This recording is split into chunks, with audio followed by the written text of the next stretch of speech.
All right, pal.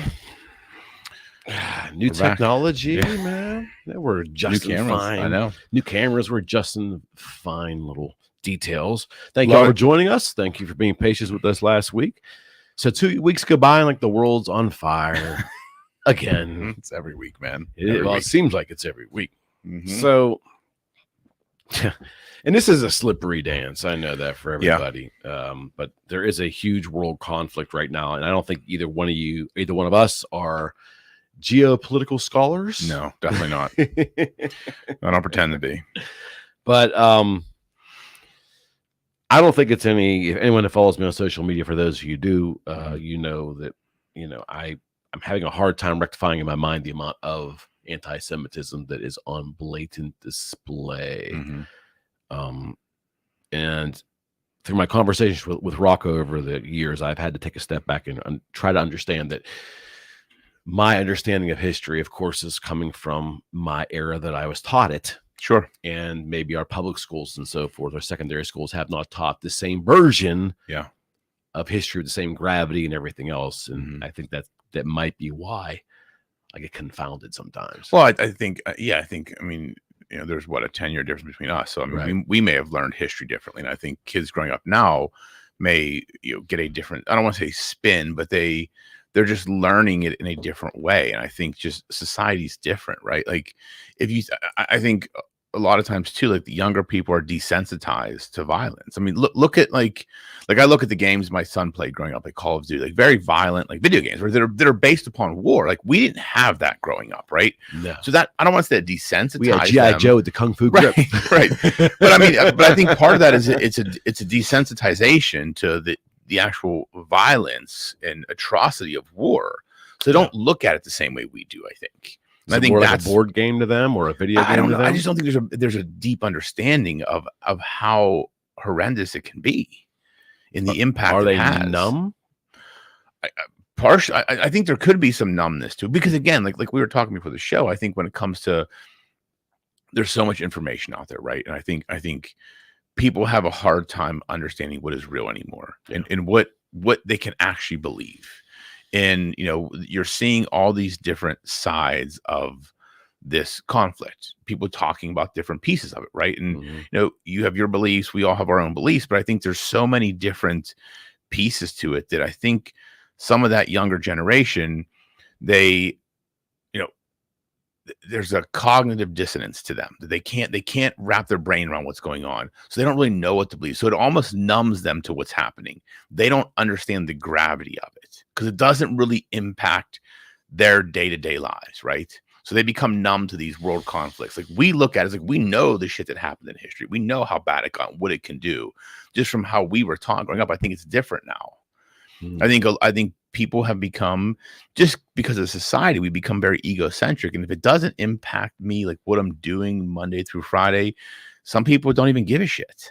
And that's not the right way to look at it. I just think that's what's happening. Yeah.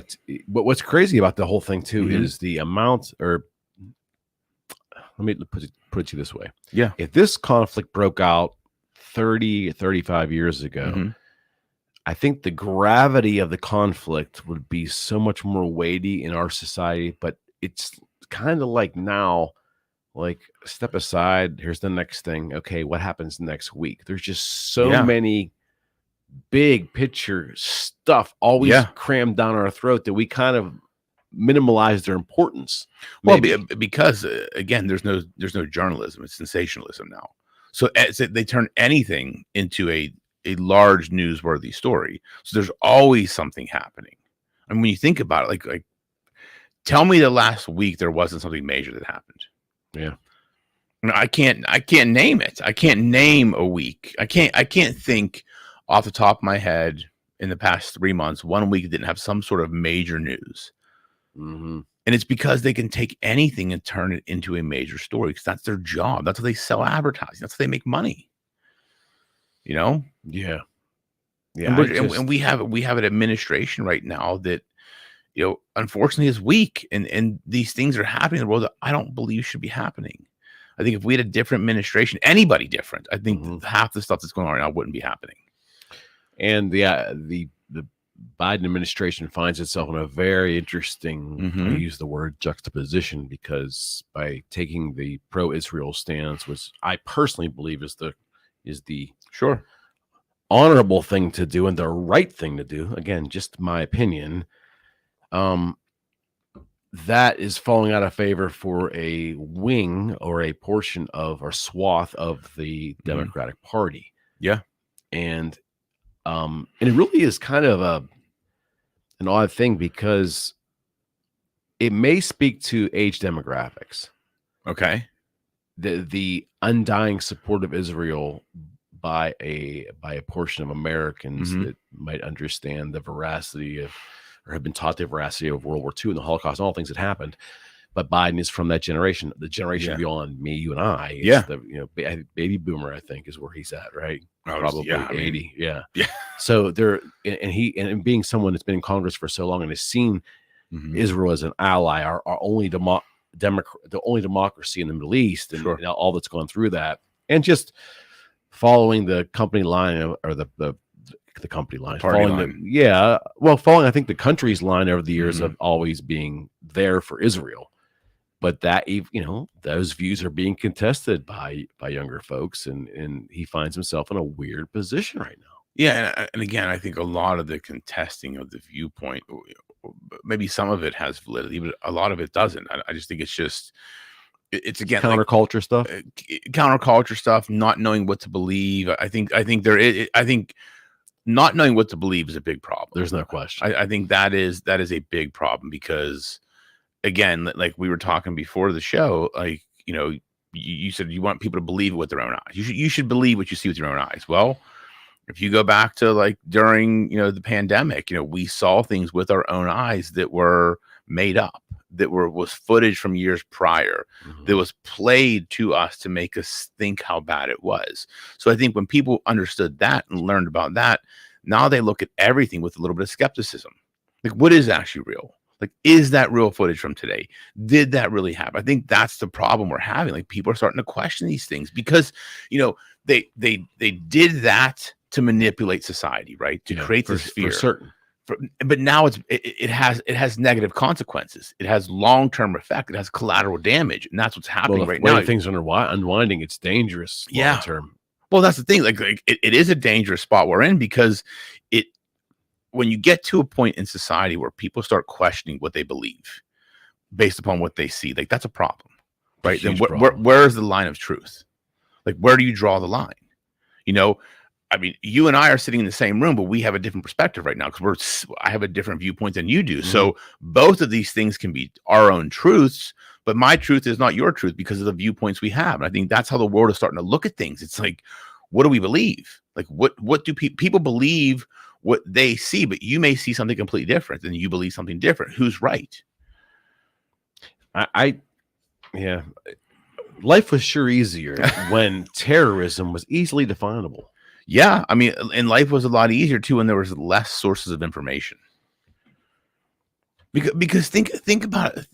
I mean, think about the technology we have today. Like, if I truly wanted to, I could go out tonight and create a video that looks like a news report, put it online, made completely from AI, and people may believe what's in that report. Like, that's the shit that's happening right now, and that's stuff that people don't get. No, for sure. And you just wonder at some point in time how anything will ultimately get done. If we don't have benchmarks to actually to understand a belief, put faith in it, and then move forward to the next step. If everything is in flux, if everything is in mental flux, I think that's kind of, this is a good example. I am perplexed by the amount of people who,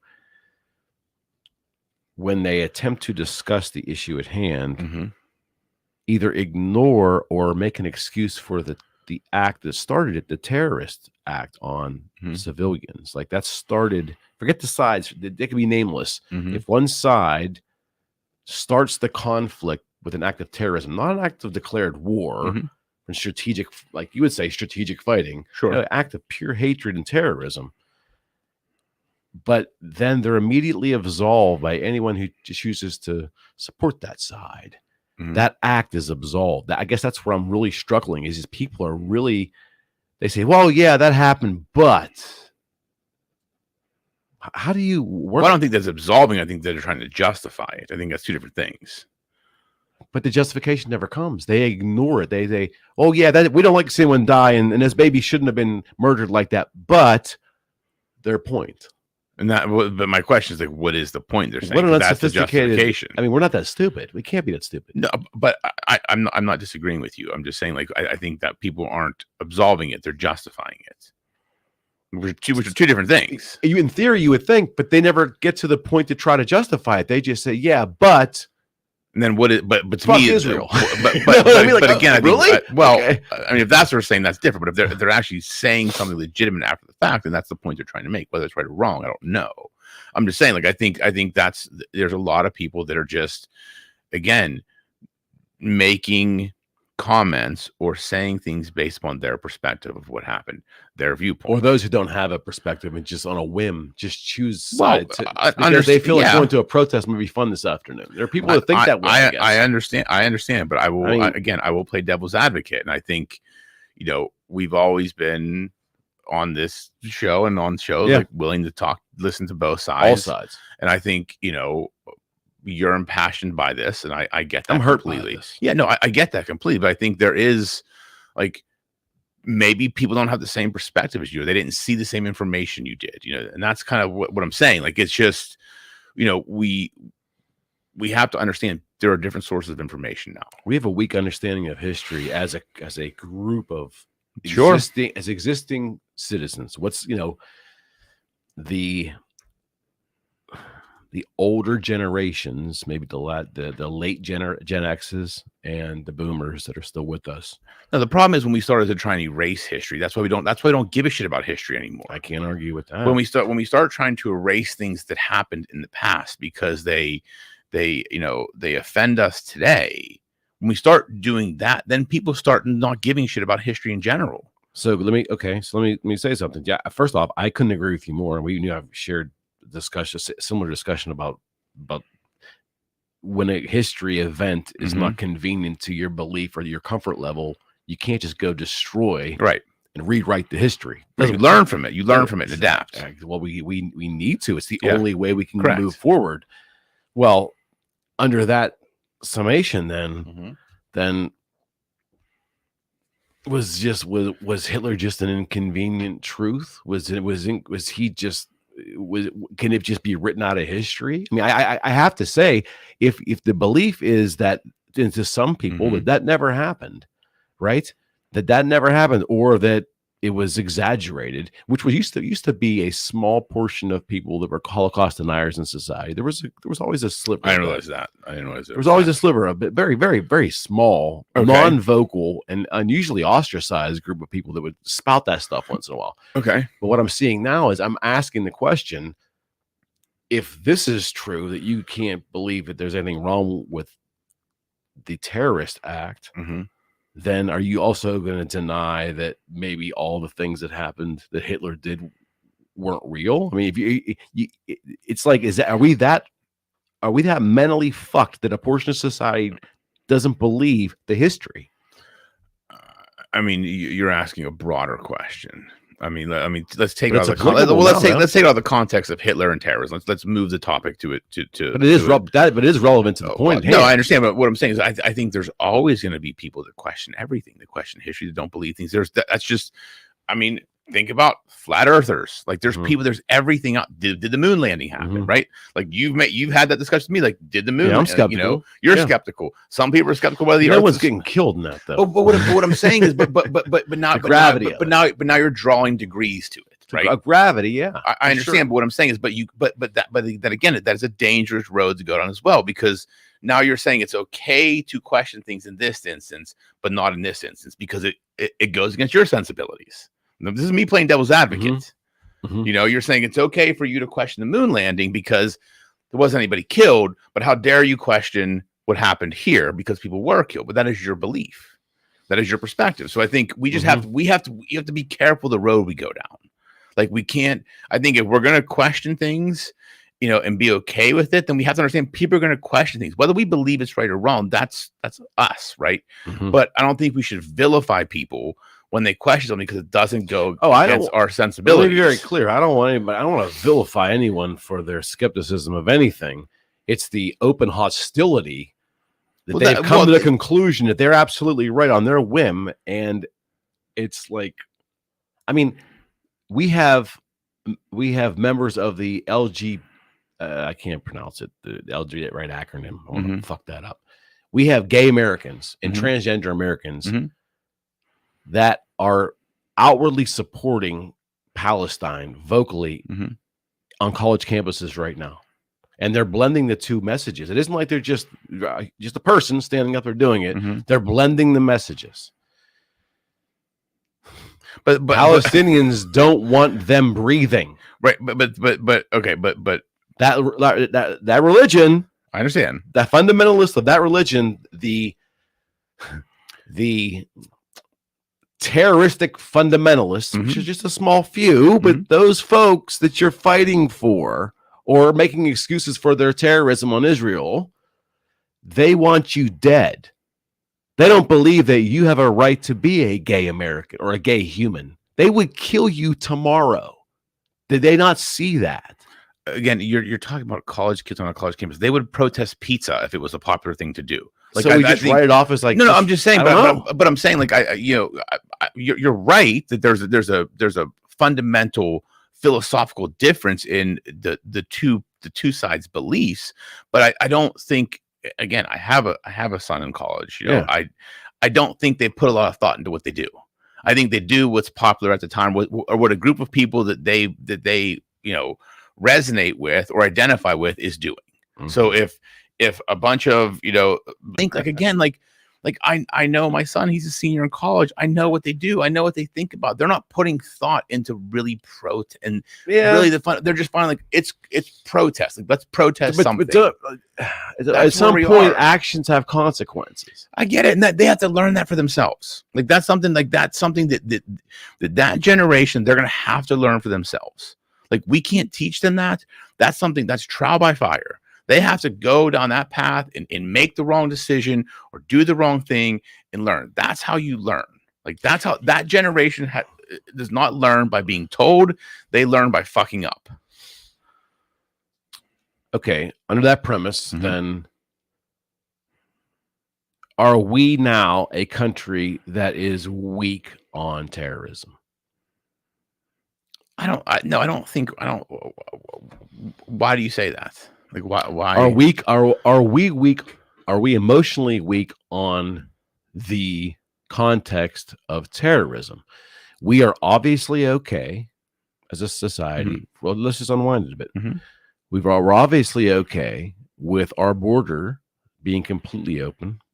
I think the administration is okay with it. I don't think America's okay with it.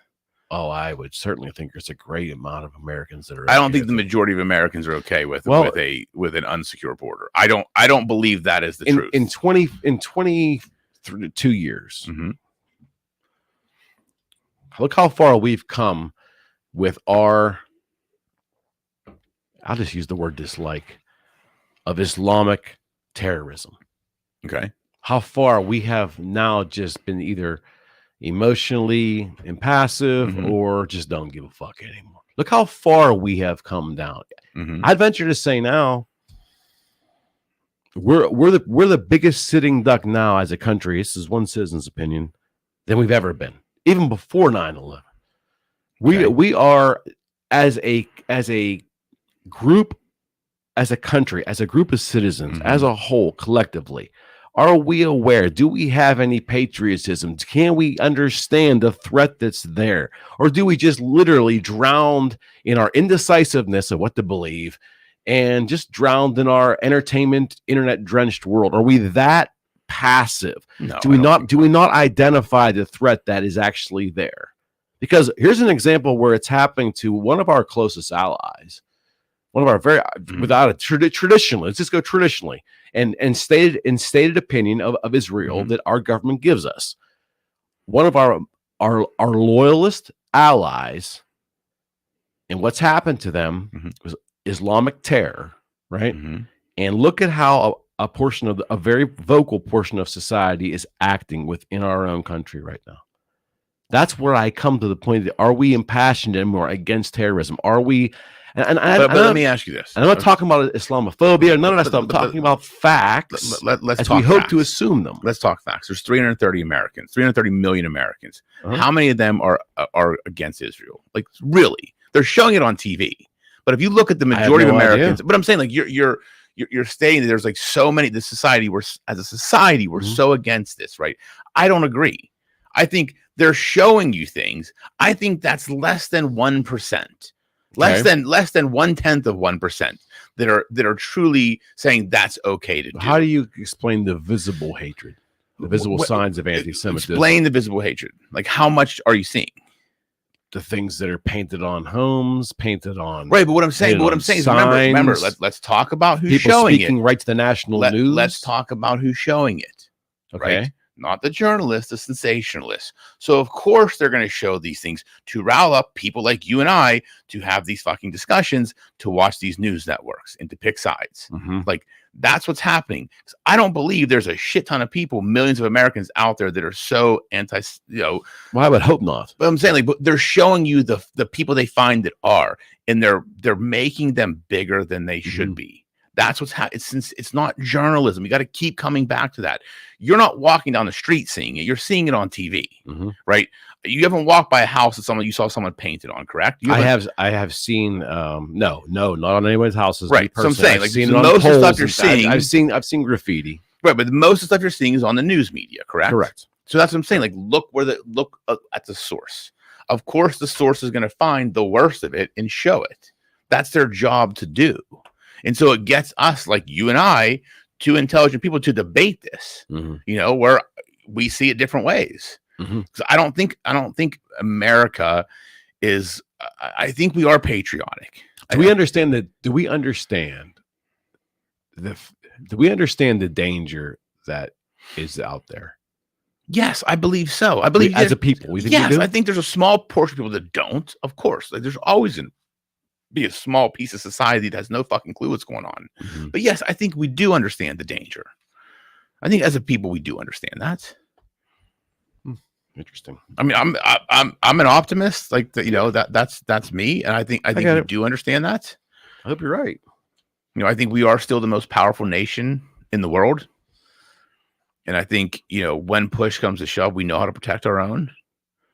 And I think I believe that as well. I believe that we are a patriotic nation. When push comes to shove, Americans come together. We may have different opinions on certain things and certain fundamental beliefs, but I think it's like, you saw what happened after 9/11. Like, but it took 9/11 to happen. I understand that, but I'm saying, but that's what I'm saying. Like, yes, we don't want that to happen, but patriotism is still alive, in my opinion. It's just a shame that it may take another event like that before we find it again. But I don't know. I don't know. Today was election day. Either I was for a second, I had a really great smart ass. Everybody does. Like, I voted. Cool. No, I was gonna say you can vote today. Give it a shot. Yeah. Or if you don't want to, that's cool too. It's your right to do it. Yeah. If right. you go, they give you a sticker. Yeah. Sweet. And I want to ask you a question about that. So, okay, I vote because I just feel gutturally that it's the right thing to do, because if everyone would be completely impassive about it, which at times I very much feel like that way, but if I was to act on that impulse and just not get involved completely, then if we all did that, the system wouldn't work.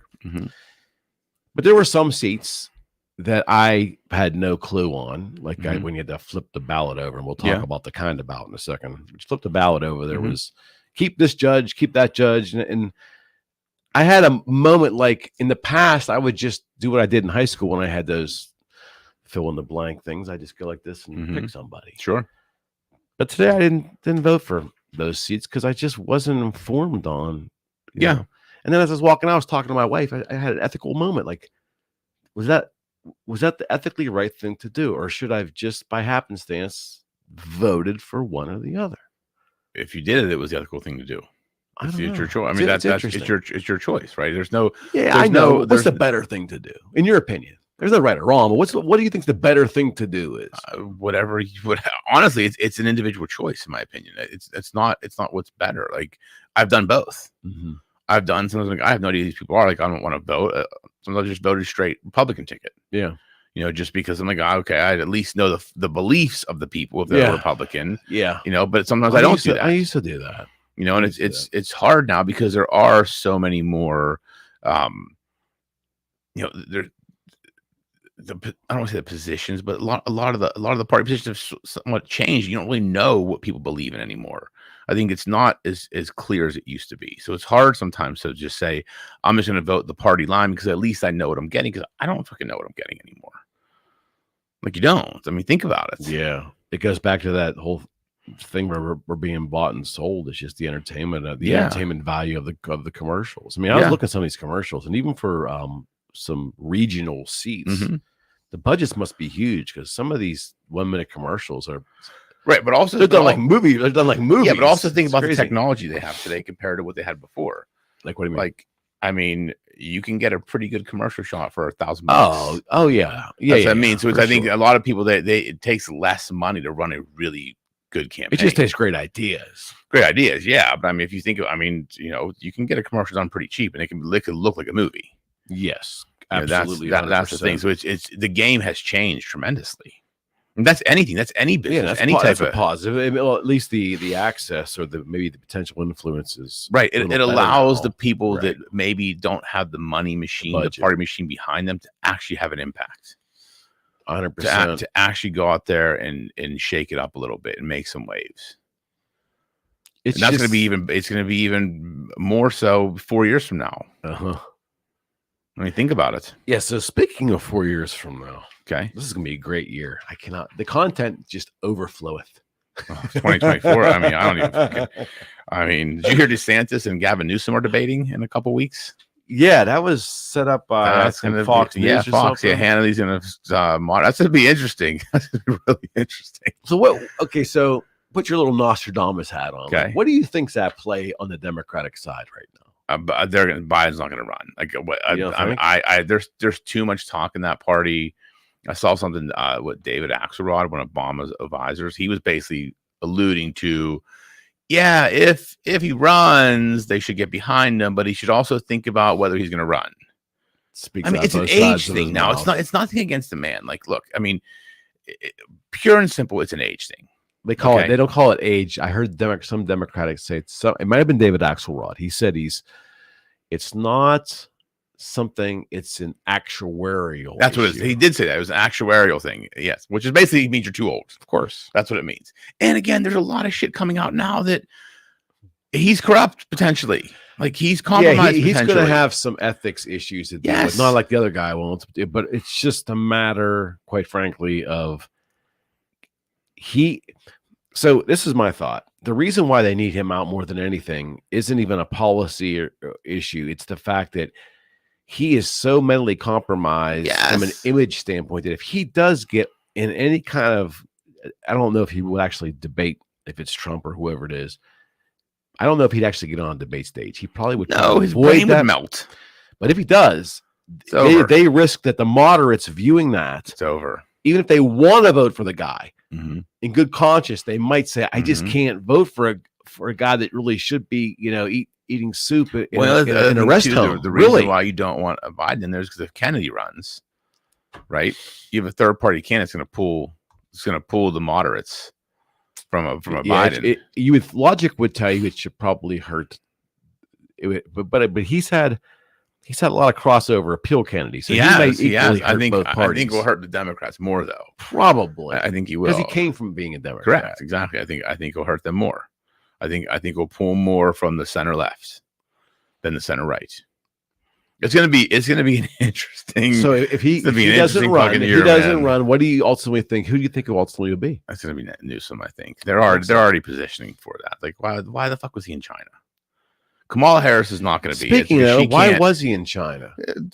Again, I mean, I've seen video footage on CNN and Fox, and both video footages made him look like an abject fool. Yeah, I mean, some of the stupid shit. He is an abject fool. I mean, but they're making him look presidential. Like, you're the governor of California. Why the fuck are you going to China? So what was the official reason? I have no idea. I don't know. California's the biggest state. Thus, no idea. They have so much commerce they do with China. He was warranted to go over there. I have no idea. Dude. I'm not saying he shouldn't be allowed. I'm just trying to understand the guise in which his visit was sold. Yeah, no idea. I have no idea. To me, it's purely political theater. Whatever the guise was, it's political theater, in my opinion. He fell on a kid. You see that? Yeah, I mean, he did. I'm sorry, it's what I saw. You can't make this shit unless my eyes deceive me. I just can't wait to see that debate between him and DeSantis. That's going to be interesting. It's going to be very interesting. So, Reuters, which I wouldn't consider to be a conservative publication, but it's certainly not an American publication either. As of today, November 7th, happy birthday to my son, by the way. Oh, yeah, happy birthday. Biden a 39% favorability rating. 39%, which is not his. Now, according to the other Reuters polls, at some point last year, I want to say it was October of last year, he was at 36. It's quite his lowest. Yeah. But the conventional wisdom that I remember from decades ago, before the interwebs, when I was studying politics, if a sitting president enters into the 30 range in national polls, it oftentimes is unrecoverable. Yeah, absolutely.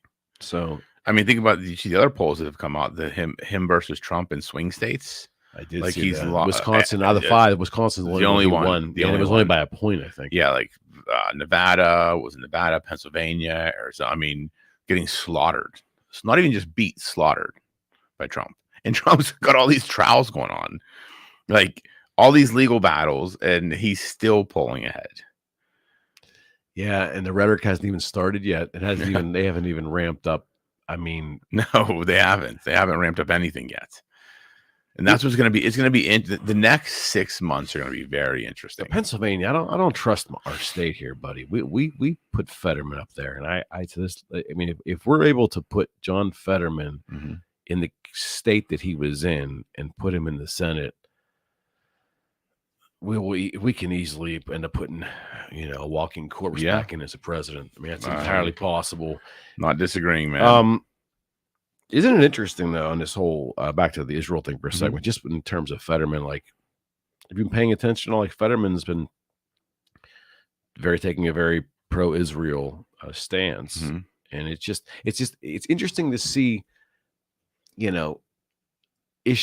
what each issue provides different bedfellows. It's just fascinating to watch. Yeah, where for the most part, the Republicans, the conservatives are kind of cohesive. Because they fundamentally, philosophically supported Israel anyways. But the Democrats are fractured in that way. I'm not saying devastatingly fractured. I'm not saying that. Time will tell. But it's interesting to see the infighting. It's really, and I can't imagine that's healthy, because I don't think there's going to be a quick resolution to this conflict. Well, no, and I think a lot of the infighting is just positioning come election time too. Because I think there's a lot of I think the party's a little bit in flux. They don't know who the candidate's going to be.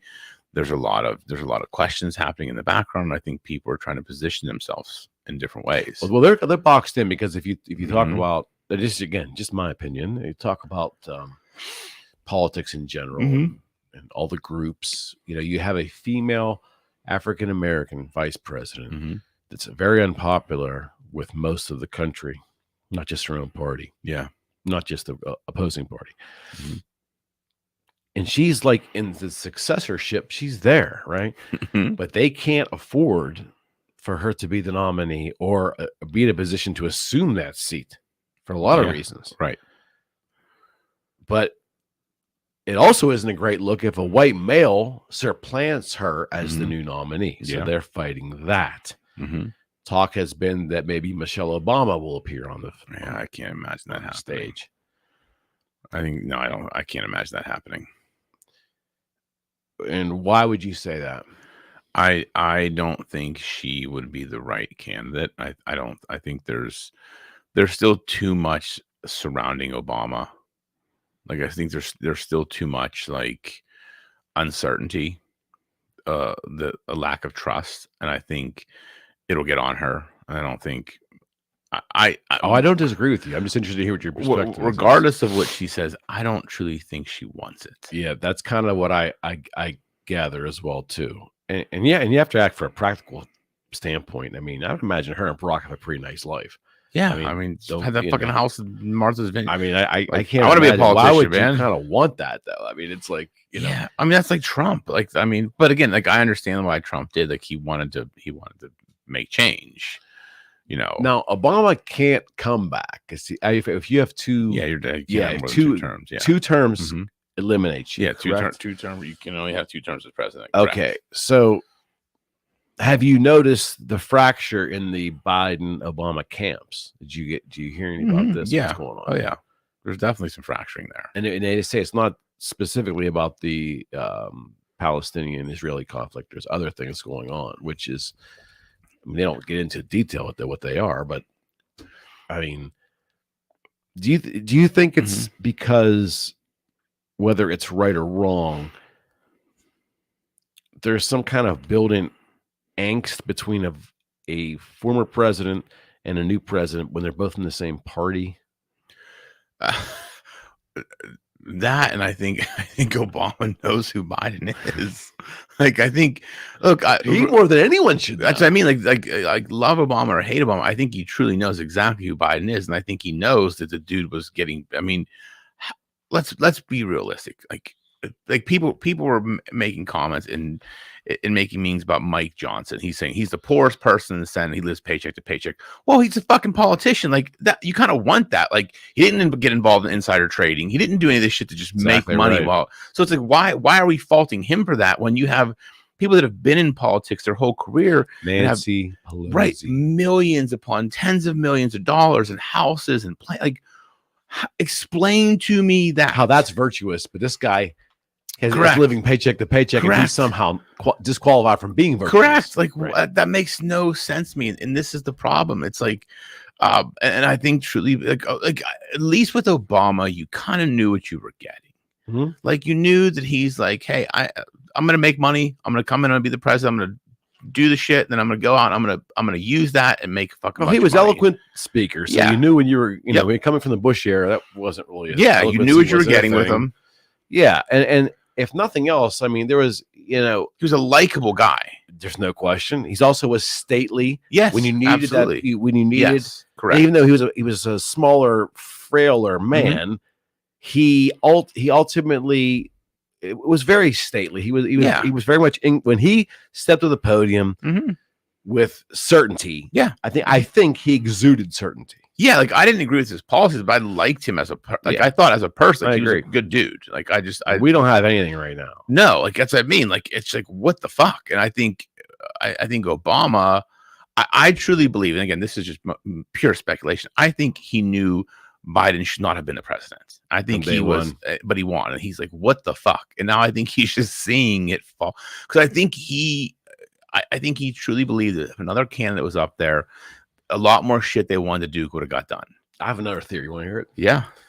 This is my theory. Okay. My theory is, and we'll never know. And if we do know, it will come out from books that'll be written after this administration's done. I think that President Obama and his proxies, and I want to include Susan Rice and a few others, are really the shadow presidency and have been. And I think that they are behind the scenes, I won't say pulling strings, but certainly exuding their influence. Yeah, it happened from day one. Don't disagree. Where I think the fall, and again, this is a conspiracy theory. It's McKenna's conspiracy theory of the day. I think it's possible that since October 7th, the hawks that happen to be the very probably few that are in that administration, they have been winning the battle for Biden's decisions since then. And I don't believe that Obama and his proxies there are on the same footing. I don't believe President Obama is completely pro-Israel. I think he's more of I don't know how to explain it. Not pro Hamas, but it just, I don't think he's bought in. I don't think his presidency proved that he was very fond of Netanyahu and Israel, for that matter. And I think that since October 7th, I have a feeling that his influence in that White House and the decisions that have come since and the administration's official stance on this matter has not been to his liking. And I think that's part of the fracture. Yeah, I mean, I think that's a plausible theory. I think there's a lot of people, I think, in the backgrounds controlling what's happening. And I think there's probably some fracturing there. Especially in the other parts too, when Biden just does what the fuck he wants sometimes. It goes off script and just says shit. People are like, what the fuck is this dude doing? There's a part of me that actually loves that. You know what I mean? First off, it's very entertaining. Yes, I mean, very dangerous, but correct. Very entertaining. Yes. All of those are true. It's just, I think there's a lot of things. There's a lot of things in politics that we just don't know that are happening in the background that we'll never know. And we can speculate all we want, but I don't believe the sitting president right now is making all the decisions. I don't think he's actually had the capacity. And I think that maybe those around him know that he doesn't have the capacity to do so. Right. And they've created this crutch for him. Yeah, I think you're right. I think there is a big crutch there for him. I just think, and it would make sense from a brain trust standpoint. Yeah. He's already, it's probably a lot of the same people. Obama's administration, this new administration, same party. They had prior working relationship. So I just think, there's other influences going on there. Going back to that poll that Reuters had about Joe Biden's popularity, when they carve up that 39%, and they play with the numbers, they said that 20% of the polled folks indicate that the economy is the top of their list. Okay. Crime and war and conflicts are holding it both at 9%. Yeah. And there's a bunch of other stuff, very low percentages. But the next one, which really surprised me, right after war conflicts and crime, was the environment. And it was at 7%, which to me is a lot. Yeah. And that numbers just didn't seem. I think the environment's the popular thing to be. It's just one of those popular things to be concerned about. We talk. I mean, climate change, Green New Deal. I mean, think about that. Like, we've talked about this before. Like, a lot of people like want to talk about that and support it, but they don't even know what the fuck they're talking about. And that's why I think that number is 7%. That seems high to me, in light of everything else is going on. I mean, I'm not disagreeing. They lump the economy in probably as a big bucket, right? So when you talk about gas prices and food costs and heating costs and everything else, so medical medical costs, I guess that's all lumped in there. But it's just, I mean, during the day, does anyone ever your lunch with or any social setting? Does anyone ever come up to you and say, "Oh, I wrote an interesting article about solar heating"? No. It just doesn't come up. That's just not that's not the circles I hang in. You're right. I mean, it doesn't. I mean, in my sphere, it doesn't. No, it doesn't. I mean, it doesn't. But I think to some people it does. I think people are concerned about that stuff, unfortunately. But it is. I guess that includes fighting for the spotted owl and the horned toad and all that stuff. Electric cars, all that stuff. I think that's all part of it.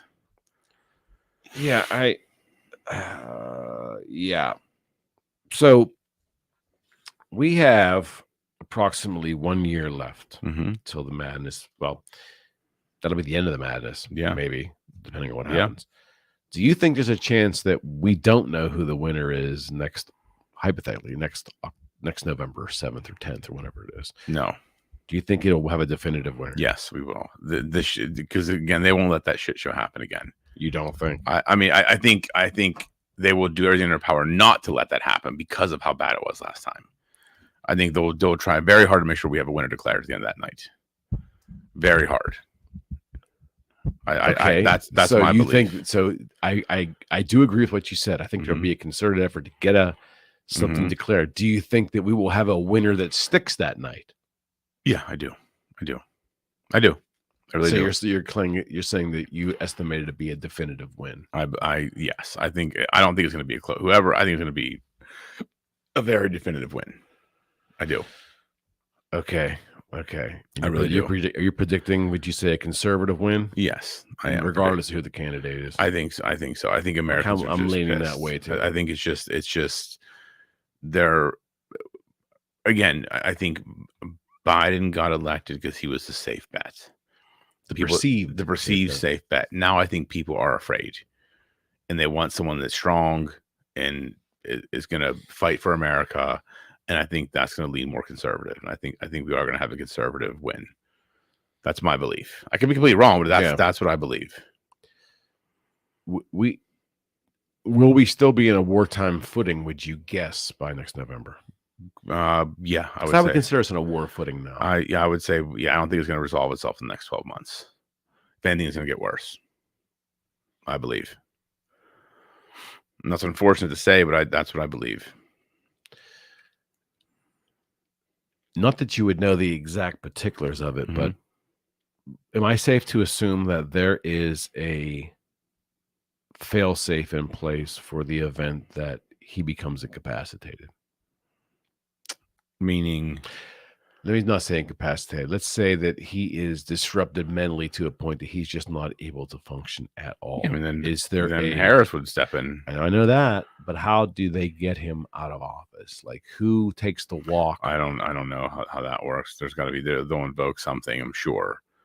You know, there's got to be some. I don't know the procedural aspect of it. There's got to be something in place if that happens. Think about that. Like, are we close to that now, in your estimation? Like, are we at a point where we're close, but they'll push him across the finish line? Should be he should be receiving mental competency testing. I think age-related mental competency. I think testing. They will push him across the finish line. They will push him. Weekend at Bernie's. Yeah, they will push him across because he's not making the decisions. I don't believe. Though, as long as he's coherent enough to look the part, they'll push him across the finish line, in my opinion. That's my belief, man. Oh, what a fabulous year this is going to be. It's going to be interesting. It definitely is. Absolutely. Yep. All right, partner. Yep. We're back in black. Yep. Always good carving it up with you. Yeah. I'm hoping for a better week. I got to quit watching the news this week. Yeah, but I have to be prepared and informed. It's tough, man. I know, man. Definitely. It's tough. Like, I'm not as bright as this guy, so I have to do a little more research. No. All right, friends. We're out. Have a great week. See ya.